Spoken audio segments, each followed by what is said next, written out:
당신이 베푼 친절이 언제부터 의무가 되어버렸습니까? 평생을 이해해줬습니다. 그런데 이제 그들은 그게 당연한 줄 압니다. 아침 일찍 일어나 가족의 아침을 차리는 한 아내가 있었습니다. 30년을 그렇게 해왔습니다. 하루도 빠짐없이. 어느 날 몸이 아파 일어나지 못했습니다. 그날 저녁 남편이 말했습니다.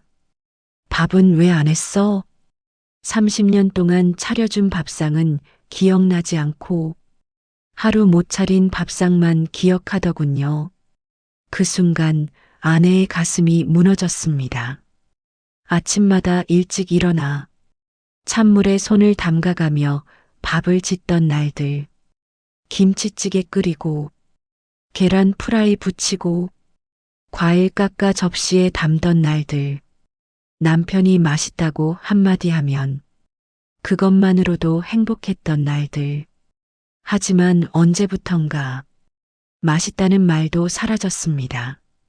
그저 묵묵히 밥을 먹고 일어나는 것이 일상이 되었습니다. 그리고 오늘 30년 만에 처음으로 못 차린 밥상. 그것이 원망으로 돌아왔습니다. 한 며느리의 이야기입니다. 그녀는 명절 때마다 시댁 음식을 혼자 준비했습니다. 10년 동안 그랬습니다.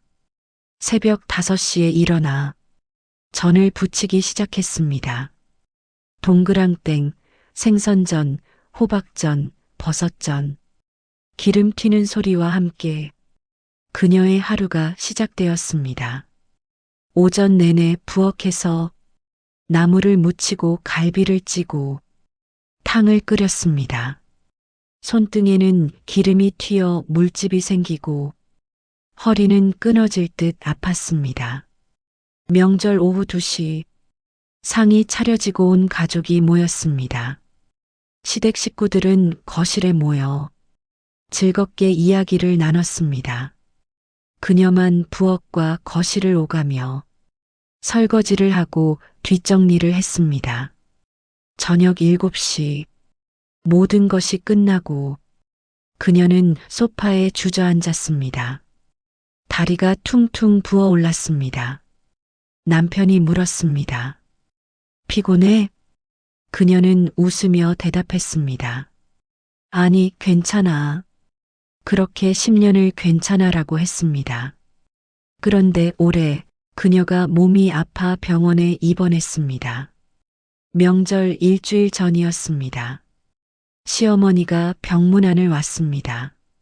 그리고 걱정스러운 얼굴로 물었습니다. 명절 음식은 어떻게 하지? 내가 퇴원해서 할 수 있겠니? 그 순간 그녀는 깨달았습니다.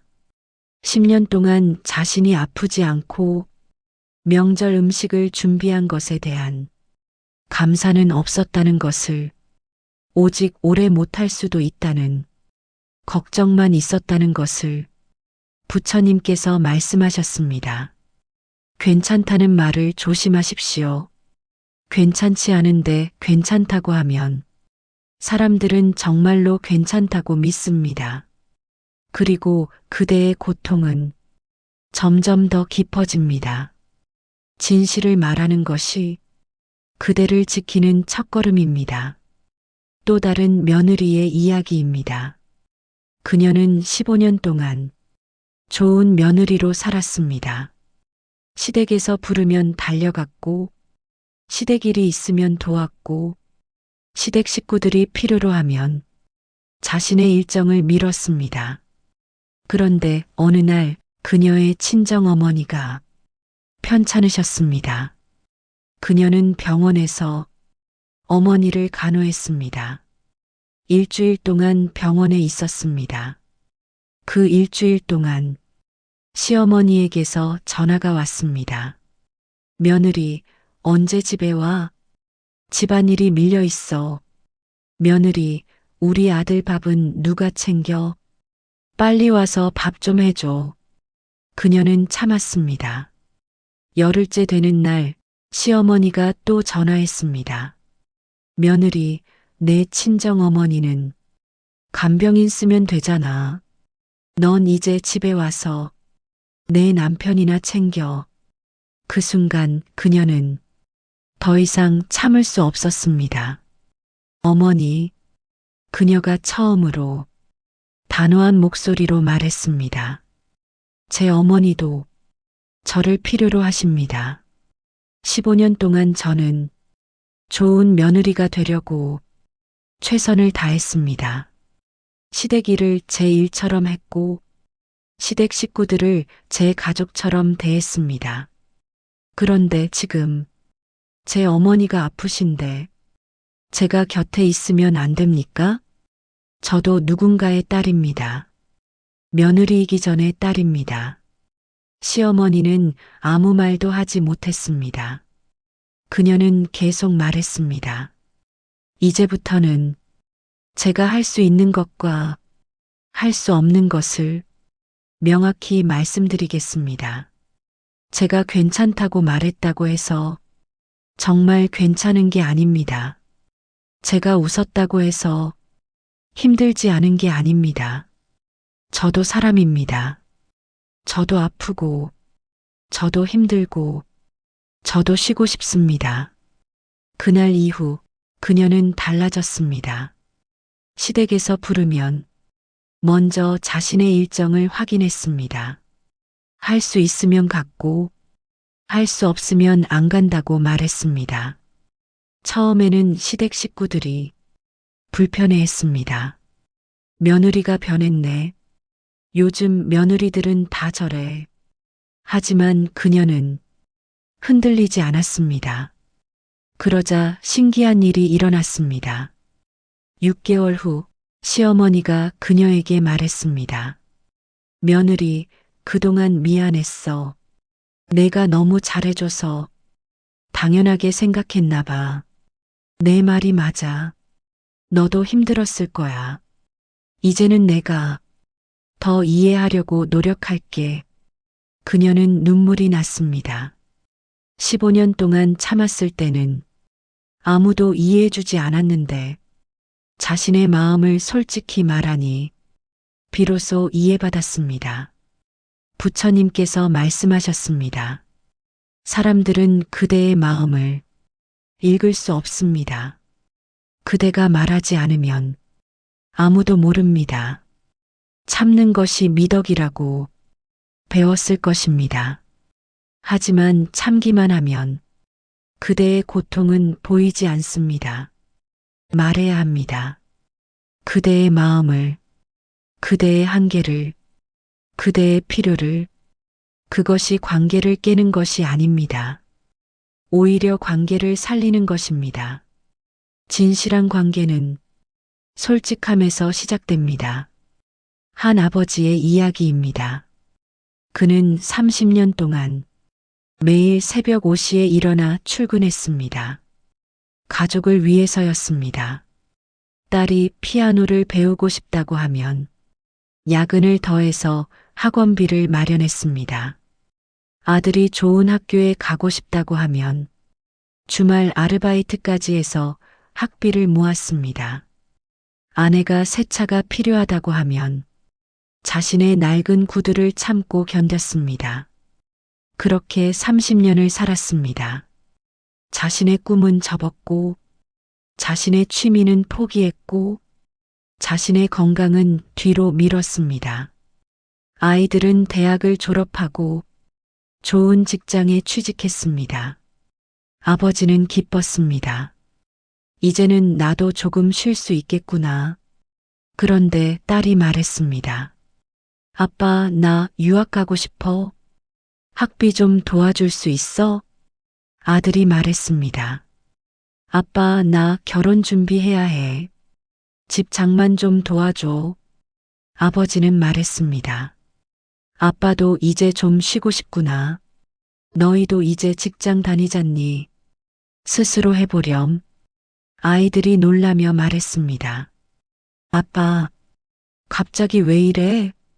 원래 우리 도와주던 거 아니었어? 우리가 아빠 자식이잖아. 그 순간 아버지는 알았습니다.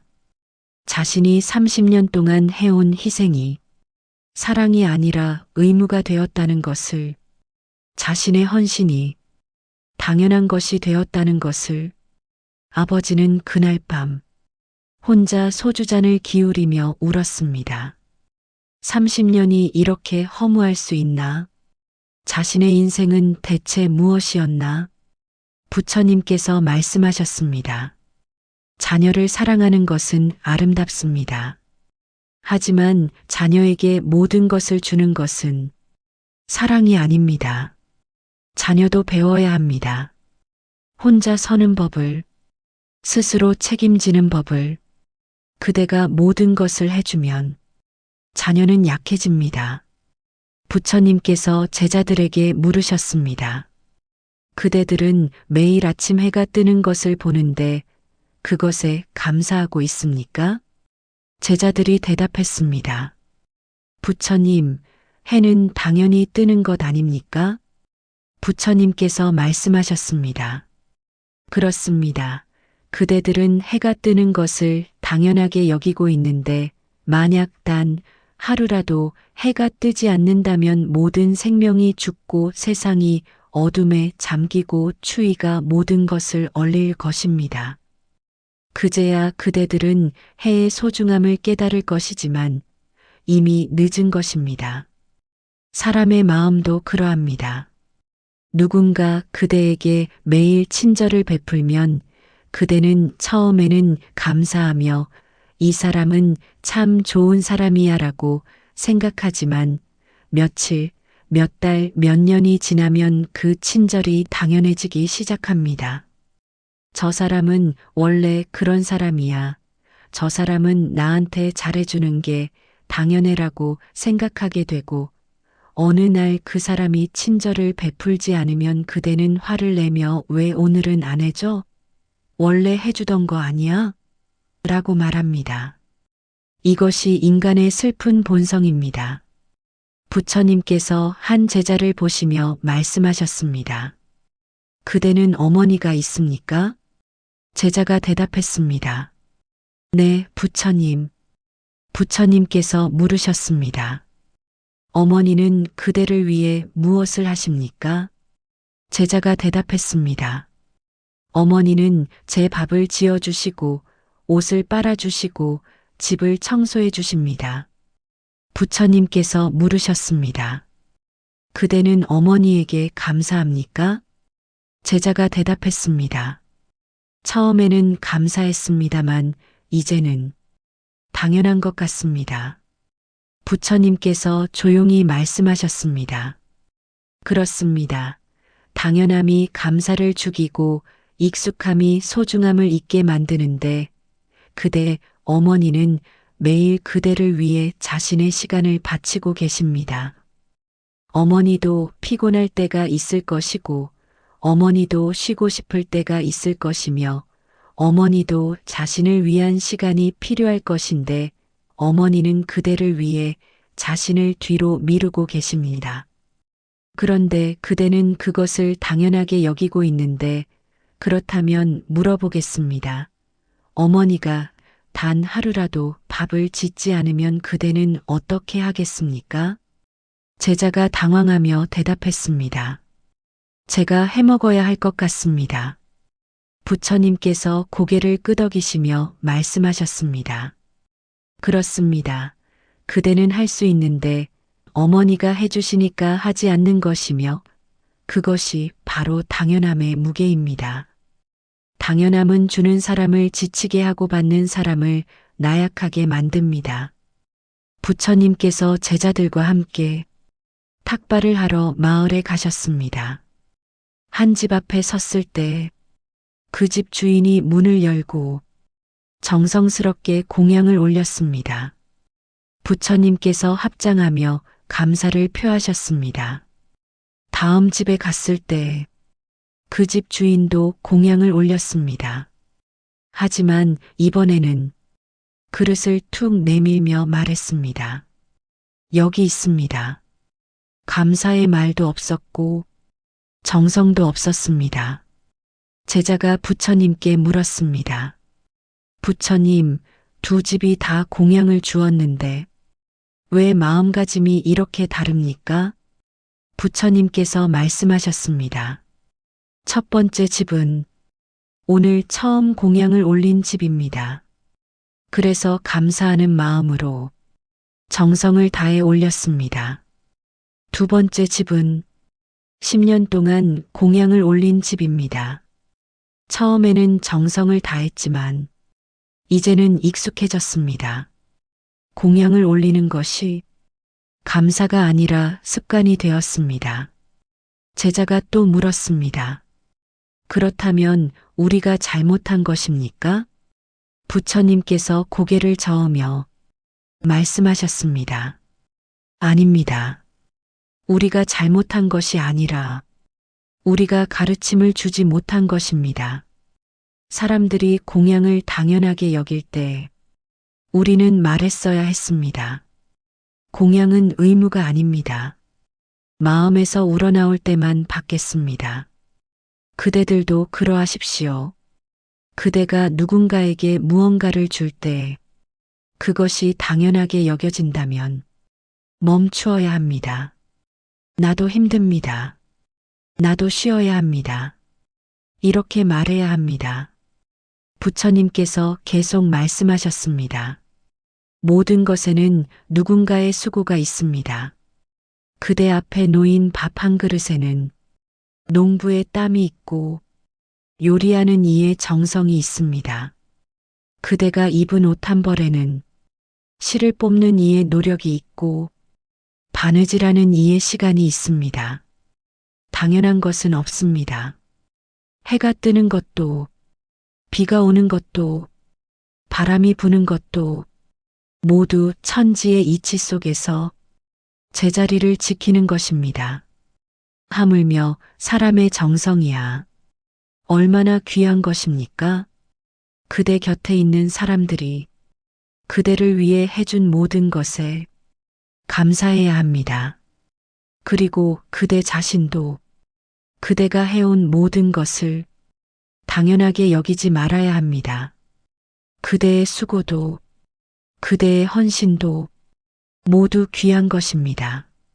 부처님께서 제자들에게 하나의 가르침을 주셨습니다. 오늘부터 매일 아침 일어나면 3가지를 감사하십시오. 오늘도 눈을 뜰 수 있음에 감사합니다. 오늘도 숨을 쉴 수 있음에 감사합니다. 오늘도 누군가와 함께할 수 있음에 감사합니다. 이렇게 작은 것부터 감사하는 습관을 들이면 큰 것도 감사하게 되고 사람도 감사하게 되며 삶 자체가 감사하게 됩니다. 부처님께서 엄숙하게 말씀하셨습니다. 당연함은 병입니다. 이 병은 천천히 그대를 잠식하는데 감사를 죽이고 겸손을 죽이고 사랑을 죽이며 결국 그대 자신을 외롭게 만듭니다. 왜냐하면 모든 것을 당연하게 여기는 사람 곁에는 아무도 남지 않기 때문입니다. 부처님께서 다시 말씀하셨습니다. 그대들 중에 아픈데도 아프다고 말하지 않는 사람이 있습니까? 많은 제자들이 손을 들었습니다. 부처님께서 물으셨습니다. 왜 말하지 않습니까? 한 제자가 대답했습니다. 남에게 부담을 주기 싫어서입니다. 다른 제자가 대답했습니다. 참는 것이 미덕이라고 배웠습니다. 또 다른 제자가 대답했습니다. 말해봤자 아무도 신경 쓰지 않을 것 같습니다. 부처님께서 한숨을 쉬시며 말씀하셨습니다. 그대들은 큰 실수를 하고 있는데 침묵은 때로 미덕이지만 때로는 독이 됩니다. 그대가 아픈데도 아프다고 말하지 않으면 사람들은 그대가 아프지 않다고 생각하며 그대가 힘든데도 힘들다고 말하지 않으면 사람들은 그대가 힘들지 않다고 생각하고 그리고 점점 더 많은 것을 요구하게 됩니다. 저 사람은 괜찮은가 봐, 저 사람은 할 수 있나 봐라고 생각하며 계속해서 그대에게 짐을 지우는데 그대는 그 짐을 혼자 짊어지고 조용히 무너져 갑니다. 이것이 침묵의 독입니다. 부처님께서 한 제자에게 다가가셨습니다. 그대는 요즘 얼굴이 많이 상했는데 무슨 일이 있습니까? 제자가 대답했습니다. 아무 일도 없습니다, 부처님. 부처님께서 제자의 눈을 보시며 말씀하셨습니다.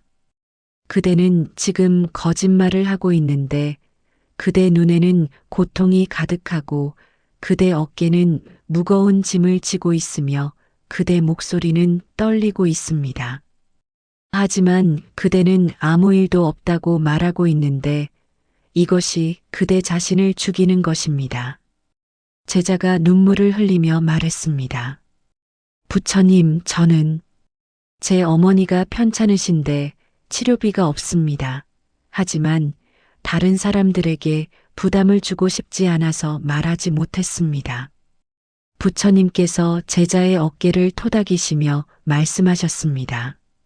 그대가 말하지 않으면 아무도 모르는데 사람들은 마음을 읽는 신통력이 없기에 그대가 입으로 말해야 합니다. 저는 지금 힘듭니다.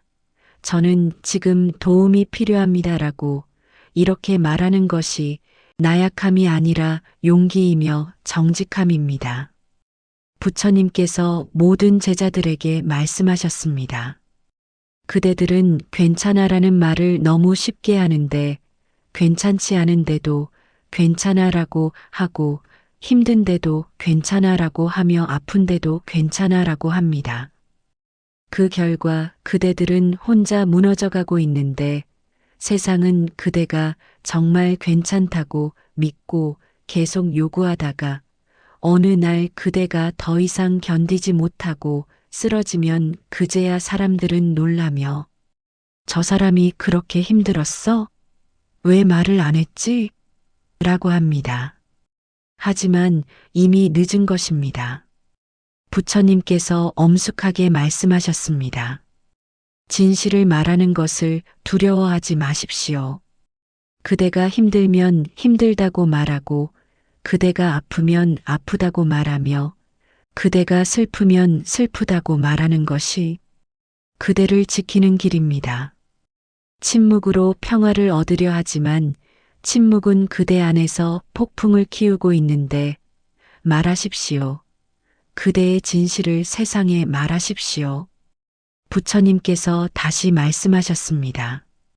그대들은 참는 것이 미덕이라고 배웠을 것인데 하지만 모든 참음이 미덕은 아닙니다. 불의를 보고 참는 것은 비겁함이고 고통을 느끼며 참는 것은 자기 학대이며 부당함을 당하며 참는 것은 자기 부정인데 진정한 미덕은 참는 것이 아니라 지혜롭게 말하는 것입니다. 이것은 옳지 않습니다라고 말할 수 있는 용기, 저는 이것을 받아들일 수 없습니다라고 말할 수 있는 정직함, 이것이 진정한 미덕입니다. 부처님께서 비유를 들어 말씀하셨습니다. 항아리에 물을 계속 부으면 어떻게 됩니까? 제자들이 대답했습니다. 물이 넘칩니다. 부처님께서 말씀하셨습니다. 그렇습니다. 항아리는 물이 넘치기 전에 무거워지는데 점점 더 무거워지고 점점 더 버티기 힘들어지며 결국 항아리가 깨집니다. 그대의 마음도 그러한데 참는 것들이 쌓이고 쌓여서 점점 무거워지고 점점 버티기 힘들어지면 결국 그대가 깨집니다. 그러니 항아리가 깨지기 전에 물을 비우십시오. 그대가 무너지기 전에 말하십시오. 부처님께서 한 제자에게 물으셨습니다. 그대는 지금까지 얼마나 참아왔습니까? 제자가 대답했습니다. 10년입니다, 부처님. 부처님께서 말씀하셨습니다. 10년 동안 참은 것이 대단하다고 생각합니까? 제자가 고개를 끄덕였습니다. 부처님께서 고개를 저으시며 말씀하셨습니다. 아닙니다. 그것은 대단한 것이 아니라 어리석은 것인데 10년 동안 참으면서 그대는 무엇을 얻었습니까? 제자가 대답했습니다. 아무것도 얻지 못했습니다. 부처님께서 말씀하셨습니다. 그렇습니다. 그대는 10년을 낭비한 것인데 만약 첫 해에 말했다면 9년을 아낄 수 있었고 만약 둘째 해에 말했다면 8년을 아낄 수 있었습니다. 하지만 그대는 10년을 참았고 이제 그대는 지쳐서 아무것도 할 수 없게 되었는데 이것이 참음의 대가입니다. 부처님께서 모든 제자들에게 말씀하셨습니다. 침묵은 감옥입니다. 그대 스스로 만든 감옥인데 그대는 그 안에 갇혀서 밖을 보지 못하고 밖에서도 그대를 보지 못하며 그대는 그 안에서 외롭게 죽어갑니다. 감옥문을 여십시오. 그 열쇠는 그대 손에 있는데 바로 말하기입니다. 말하면 자유로워지고 말하면 이해받을 수 있으며 말하면 도움받을 수 있습니다. 부처님께서 제자들에게 물으셨습니다. 강물은 왜 둑이 필요합니까? 한 제자가 대답했습니다. 둑이 없으면 물이 범람하기 때문입니다. 부처님께서 고개를 끄덕이시며 말씀하셨습니다. 그렇습니다. 둑이 없으면 강물은 사방으로 흩어져 결국 말라버리지만 둑이 있기에 강물은 제 길을 가고 바다까지 흐를 수 있는데 그대들의 삶도 그러합니다.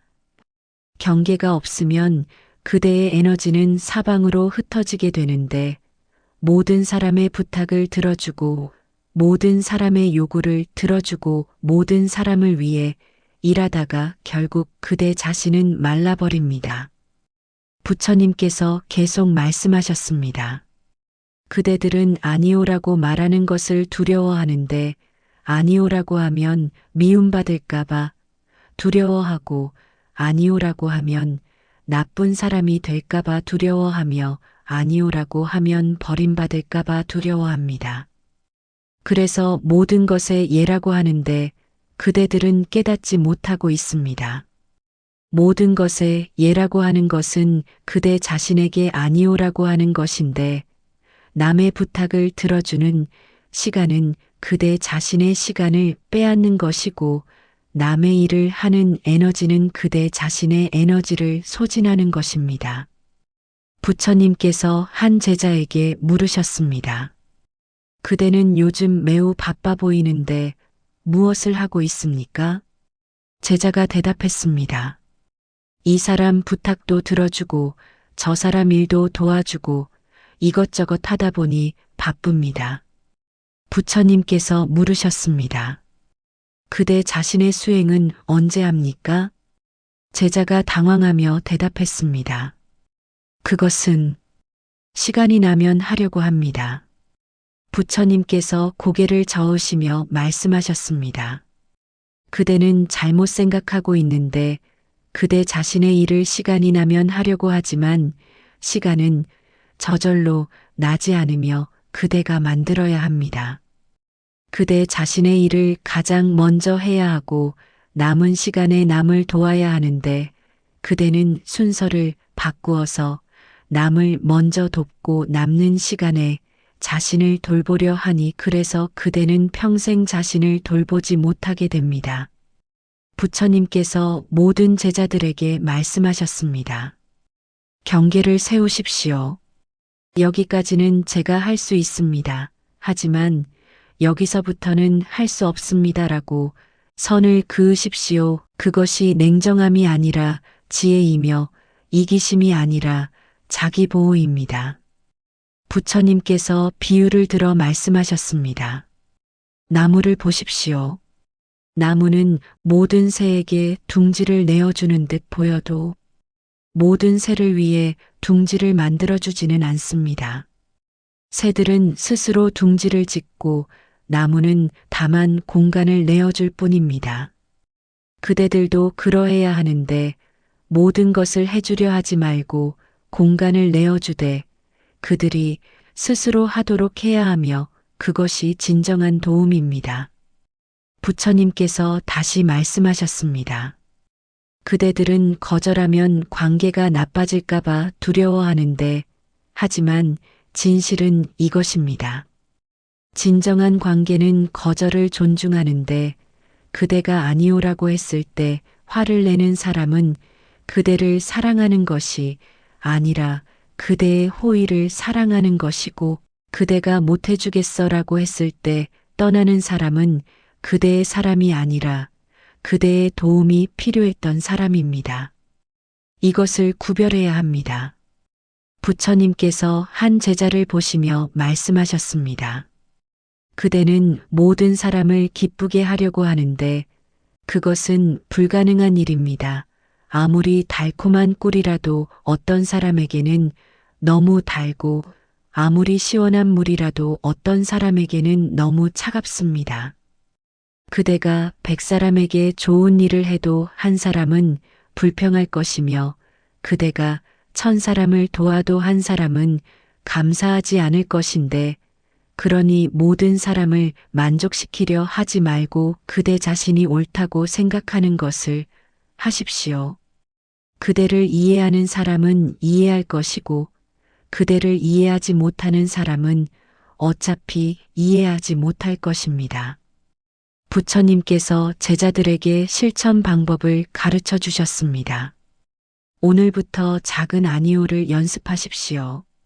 오늘은 일찍 쉬고 싶어서 모임에 못 갈 것 같아라고 말해 보십시오. 이번 주말은 내가 쉬어야 할 것 같아서 도와주기 어려워라고 말해 보십시오. 지금은 내 일에 집중해야 해서 그건 못할 것 같아라고 말해 보십시오. 처음에는 죄책감이 들 것이고 미안한 마음이 들 것이며 불안할 것인데 하지만 그것은 잘못된 감정입니다. 그대는 아무 잘못도 하지 않았고 그대는 단지 그대 자신을 지키고 있을 뿐입니다. 부처님께서 엄숙하게 말씀하셨습니다. 경계는 벽이 아닙니다. 경계는 문인데 그대가 원하는 사람은 들어올 수 있고 그대가 원하지 않는 것은 막을 수 있으며 그대가 조절할 수 있습니다. 벽은 모든 것을 막지만 문은 선택할 수 있는데 그대에게 필요한 것은 벽이 아니라 문입니다. 부처님께서 제자들에게 물으셨습니다. 그대들은 자비를 베푸는 것이 좋은 일이라고 배웠는데 무조건 베푸는 것이 진정한 자비입니까? 제자들이 혼란스러워 했습니다. 한 제자가 조심스럽게 물었습니다. 부처님, 베푸는 것이 나쁜 것입니까? 부처님께서 웃으시며 말씀하셨습니다. 베푸는 것은 좋은 것이지만 베푸는 방법이 중요합니다. 그릇에 물이 가득 차 있을 때 더 부으면 어떻게 됩니까? 제자가 대답했습니다. 물이 넘쳐 흐릅니다.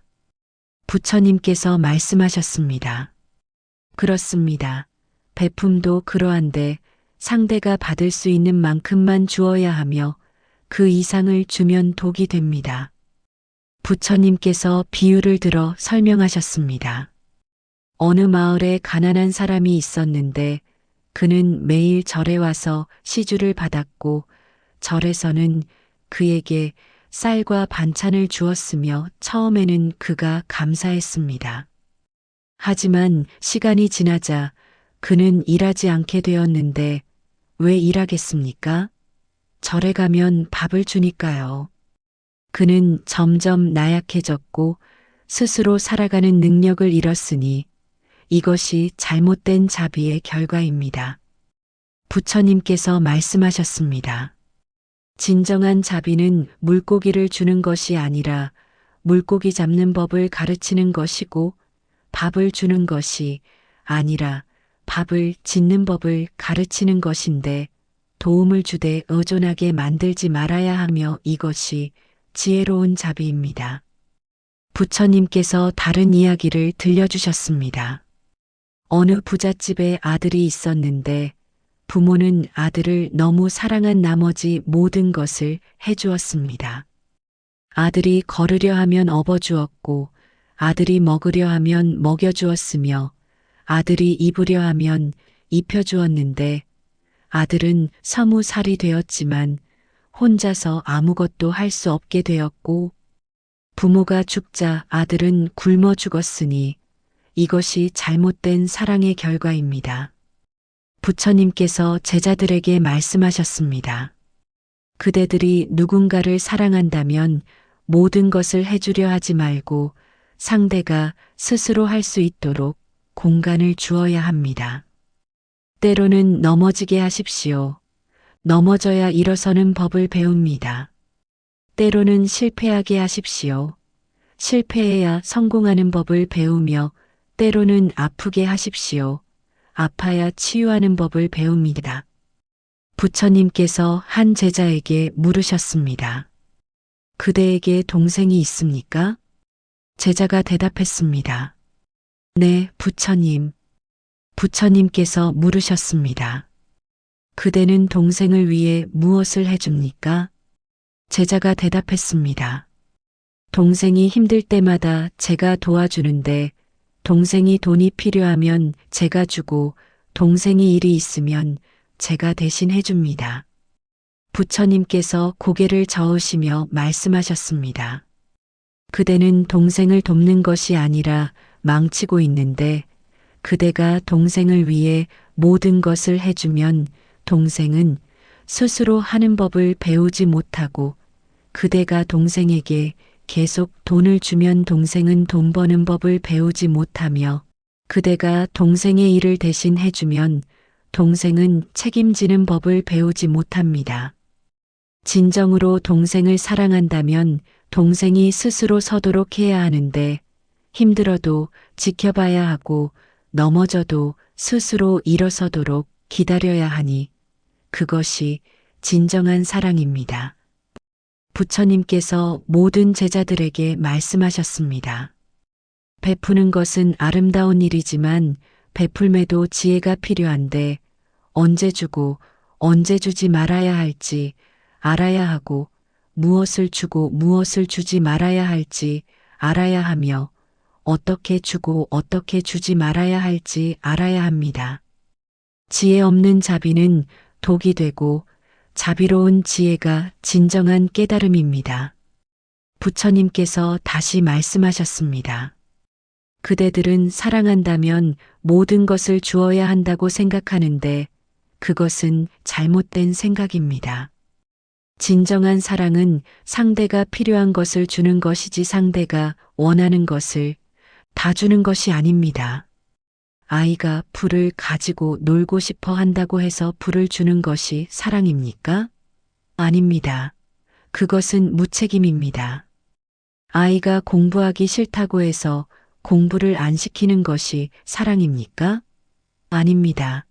그것은 방치입니다. 진정한 사랑은 때로는 아니오라고 말하는 것이고 때로는 엄격한 것이며 때로는 상대가 원치 않아도 해야 할 것을 하게 만드는 것입니다. 부처님께서 제자들에게 실천 방법을 알려주셨습니다. 누군가 그대에게 도움을 청할 때 이렇게 물어보십시오. 내가 이것을 해주면 이 사람에게 도움이 되는가? 아니면 의존하게 만드는가? 내가 이것을 해주면 이 사람이 성장하는가? 아니면 나약해지는가? 내가 이것을 해주면 이 사람이 배우는가? 아니면 배울 기회를 잃는가? 이 세 가지 질문에 답하고 나서 결정하는데 도움이 되고 성장시키고 배우게 한다면 도우십시오. 하지만 의존하게 만들고 나약하게 하고 배울 기회를 빼앗는다면 돕지 마십시오. 그것이 진정한 사랑입니다. 부처님께서 제자들에게 물으셨습니다. 그대들 중에 자신보다 남을 더 사랑하는 사람이 있습니까? 많은 제자들이 손을 들었습니다.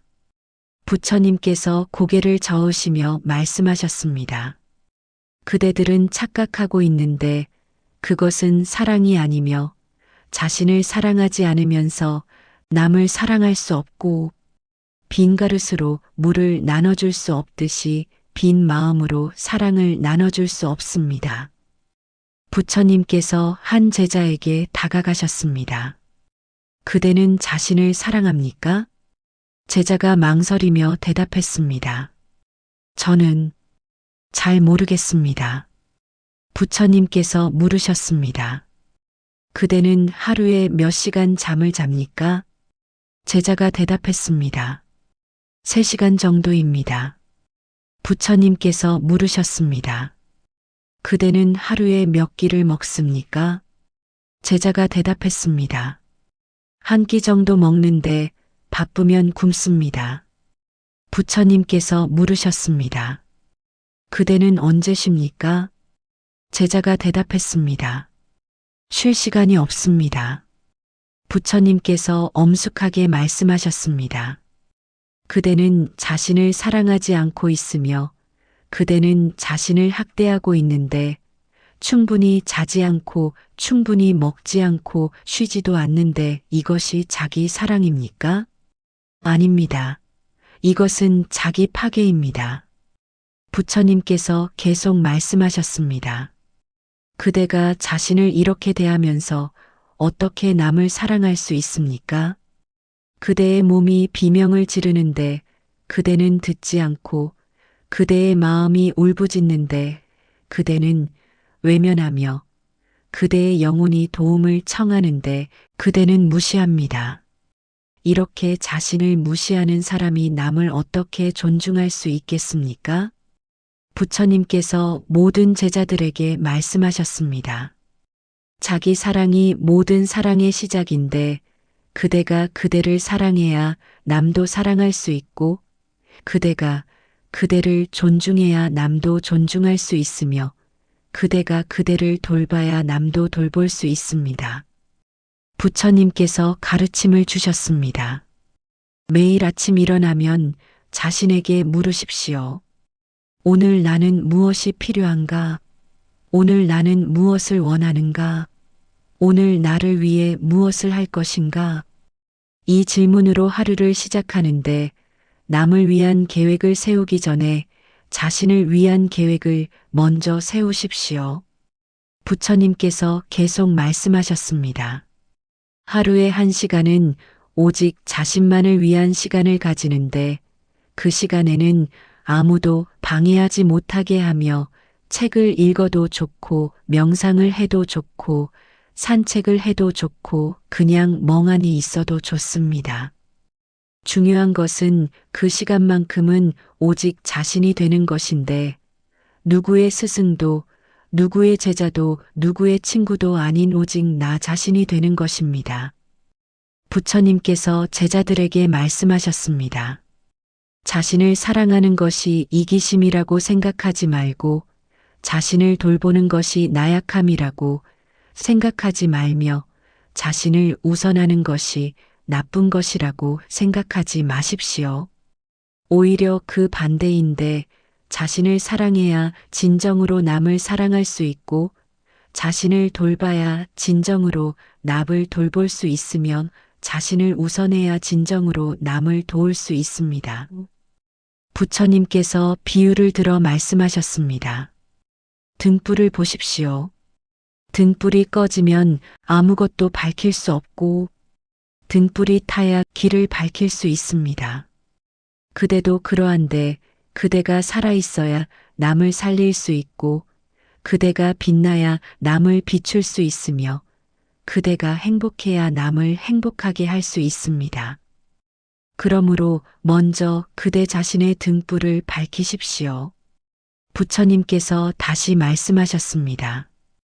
그대들은 내가 먼저 행복하면 이기적인 것 아닐까? 라고 걱정하는데 생각해 보십시오. 그대가 불행하면서 남을 행복하게 만들 수 있습니까? 그대가 지쳐 있으면서 남에게 힘을 줄 수 있습니까? 그대가 슬픔에 잠겨 있으면서 남을 위로할 수 있습니까? 없습니다. 그것은 불가능합니다. 그대가 먼저 행복해야 하며 그것은 이기심이 아니라 책임입니다.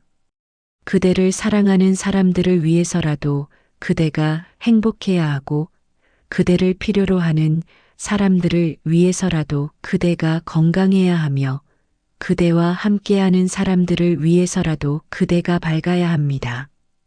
부처님께서 제자들에게 실천 방법을 알려주셨습니다.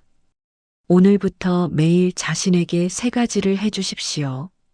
첫째, 자신을 칭찬하십시오. 오늘도 수고했어. 오늘도 잘 버텼어. 오늘도 최선을 다했어라고 매일 자신에게 말하십시오. 둘째, 자신에게 선물하십시오. 큰 것이 아니어도 됩니다. 좋아하는 음식 하나, 좋아하는 음악 하나, 좋아하는 시간 1시간, 매일 자신에게 작은 선물을 하십시오. 셋째, 자신을 용서하십시오. 오늘 실수한 것, 오늘 못한 것, 오늘 부족했던 것을 용서하고 괜찮아. 내일 더 잘하면 되라고 자신에게 말하십시오. 이 3가지를 매일 하면 그대의 자존감이 올라가고 그대의 마음이 건강해지며 그대의 삶이 달라집니다. 부처님께서 제자들에게 물으셨습니다. 시소를 본 적이 있습니까? 제자들이 고개를 끄덕였습니다. 부처님께서 말씀하셨습니다. 시소는 양쪽의 무게가 같아야 균형을 이룹니다. 한쪽이 너무 무거우면 시소는 기울어지며 관계도 그러한데 한쪽만 주고 한쪽만 받으면 관계는 기울어지고 결국 무너집니다. 부처님께서 제자들에게 물으셨습니다. 그대들 중에 일방적으로 주기만 하는 관계가 있습니까? 많은 제자들이 손을 들었습니다. 부처님께서 한 제자에게 물으셨습니다. 그 관계는 그대를 행복하게 합니까? 제자가 고개를 저었습니다. 아니요, 부처님, 저는 지치고 외롭습니다. 부처님께서 말씀하셨습니다. 일방적으로 주는 관계는 관계가 아니라 착취이며 진정한 관계는 주고받는 것입니다. 그대가 주면 상대도 주고 상대가 주면 그대도 주는 것, 이것이 균형입니다. 부처님께서 다른 제자에게 물으셨습니다. 그대는 왜 계속 주기만 합니까? 제자가 대답했습니다. 상대가 저를 사랑해 주길 바라기 때문입니다. 부처님께서 고개를 저으시며 말씀하셨습니다. 그것은 잘못된 생각인데 사랑은 거래가 아닙니다. 내가 이것을 주면 상대가 나를 사랑할 것이다라는 생각, 이것은 거래입니다. 진정한 사랑은 조건이 없습니다. 그대가 주는 것은 그대의 선택이고 상대가 받아들이는 것도 상대의 선택이지만 그 대가로 사랑을 기대해서는 안 됩니다. 부처님께서 계속 말씀하셨습니다. 그대가 누군가에게 계속 주는데도 상대가 감사하지 않는다면 2가지 이유가 있습니다. 첫째, 그대가 너무 쉽게 주었기 때문입니다. 사람들은 쉽게 얻은 것을 소중히 여기지 않습니다.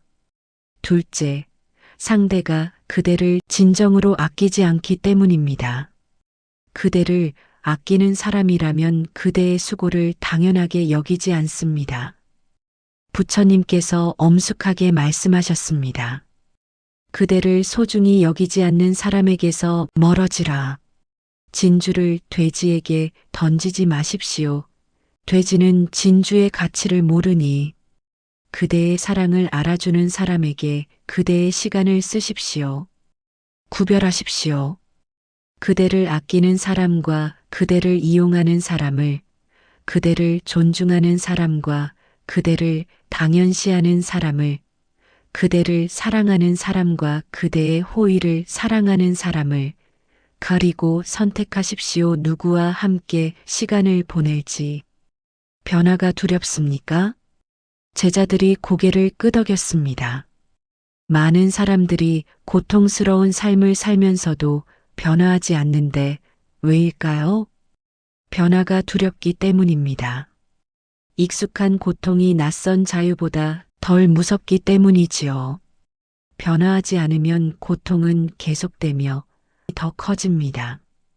잘못된 관계, 잘못된 습관, 잘못된 생각, 이것들이 그대 삶에 박힌 가시이며 빼낼 때는 아프지만 그 고통은 잠깐이고 빼내지 않으면 평생 아픕니다.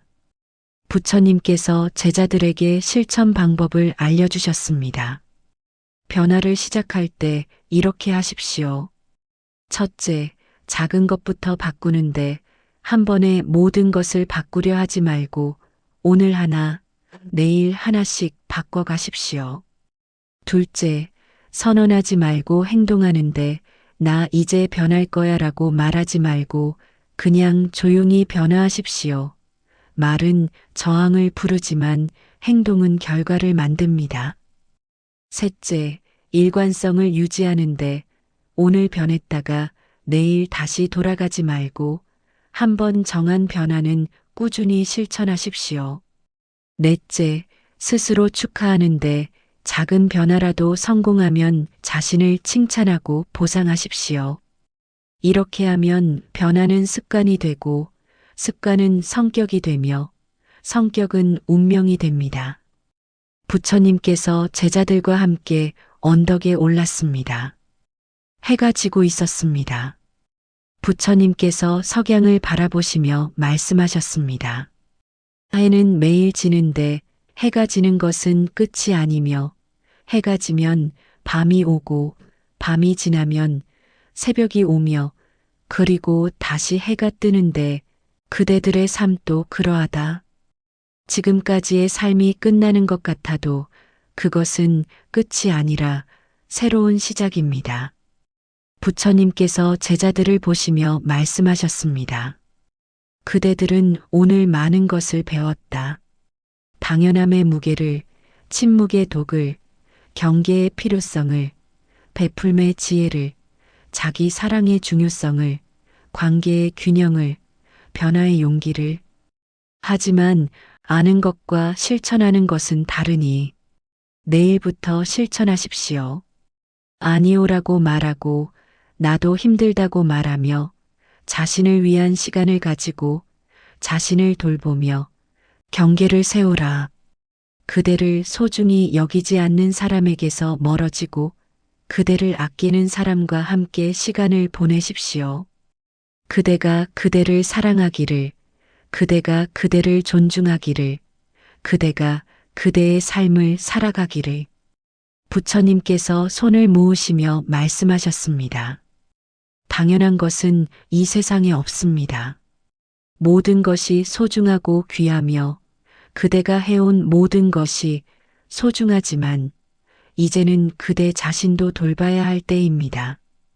그대가 행복해야 세상이 행복하고 그대가 빛나야 세상이 밝아지며 그대가 사랑받아야 세상이 따뜻해집니다. 부처님께서 마지막으로 제자들을 바라보시며 말씀하셨습니다. 한 사람의 깨달음이 천 사람의 어둠을 밝히는 법. 그대가 얻은 지혜를 나눌 때 그 지혜는 더욱 커지며 그대가 받은 위로를 전할 때 그 위로는 배가 됩니다. 부처님의 가르침은 나눌수록 커지고 전할수록 빛나며 실천할수록 깊어집니다. 오늘의 이야기가 당신의 마음의 불을 조금이라도 식혀주었다면 이 평온의 메시지가 더 많은 사람들에게 닿을 수 있도록 구독과 좋아요로 마음의 등불을 함께 밝혀주세요. 나무 아미타불. 그대들 모두에게 평화가 함께하기를.